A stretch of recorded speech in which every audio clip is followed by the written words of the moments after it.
प्रत्येक शब्दामागे एक अर्थ असतो आणि प्रत्येक अर्थामागे एक कायदा. आजचा शब्द आहे पैसा.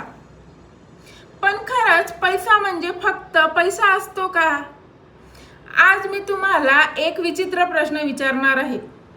जर पैशाला न्यायालयात उभं केलं आणि विचारलं, तुझी ओळख तरी काय, तर तो काय उत्तर देईल? कदाचित तो म्हणेल, जेव्हा मी एखाद्याच्या कष्टाचा मोबदला बनतो तेव्हा लोक मला अभिमानाने स्वीकारतात. जेव्हा विश्वासाने दुसऱ्याला दिला जातो तेव्हा माझं नाव कर्ज होतं. वेळेवर परत आलो तर विश्वास जिंकतो, नाही परत आलो तर देणं बनून नात्यात दुरावा निर्माण करतो. सरकाराच्या तिजोरीत पोहोचलो तर कर बनतो, नियम मोडल्यावर भरावा लागलो तर दंड बनतो.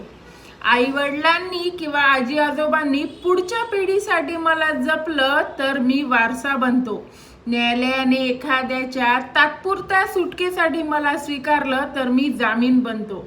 घटस्फोटानंतर न्याय मिळावा म्हणून दिला गेलो तर मी पोटगी बनतो. मुलांच्या संगोपनासाठी वापरला गेलो तर मी त्यांच्या भविष्यातील आधार बनतो. पण जेव्हा मला नियम मोडण्यासाठी गुपचूप दिलं जातं तेव्हा मात्र मी लाच बनतो आणि लग्नाच्या नावाखाली माझी मागणी केली जाते तेव्हा मी हुंडा बनतो आणि त्या क्षणी माझ्यावर गुन्ह्याचा शिक्का बसतो.